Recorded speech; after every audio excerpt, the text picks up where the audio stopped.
Sharing economy is changing the way we live, the way we produce, the way we sell, the way we interact with other people, the way we travel. So it really has a potential to influence all industrial sectors. Yeah, today we have 20%, more than 20% of the population already consumers or users of the collaborative solutions. We expect to have 50% in the next 2-3 years. So that's a massive trend.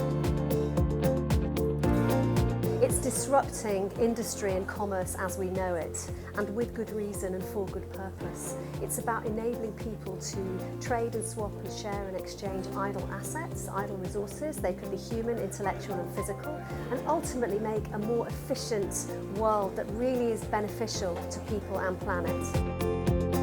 When we look at what's happening right now, we think there's great potential for this movement and this variety of platforms to help improve people's quality of lives, lower cost of living, potentially also build towards a more resourceful and environmentally sustainable society.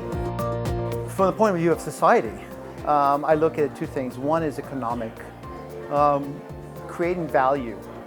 So either you are creating a better service or you are creating a cheaper solution, which ultimately provides for economic development.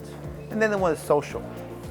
We believe that we have the ability to empower people, to provide the ability for people to participate in a new economy that prior to that wasn't necessarily as accessible to them.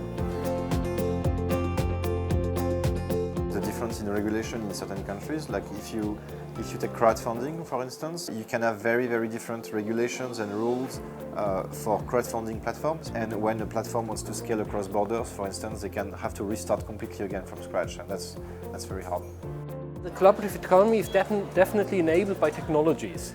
The real barrier to an uptake and to an acceleration of it probably is on the social development, on the social innovation side, to say how do people feel more comfortable to embrace these new business models, these new business ideas.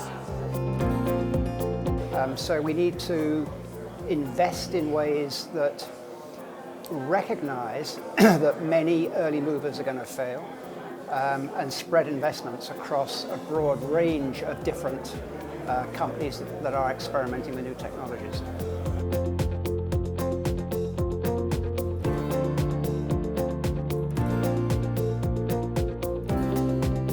I think there are a lot of issues around consumer rights, consumer protection, worker rights, rules of the game, standards and so on, which are tricky, but they're important because I think you need to make sure as well that people who are getting involved in the sharing economy or using the services find it something they want to do, they're comfortable with it, they feel that they can trust it.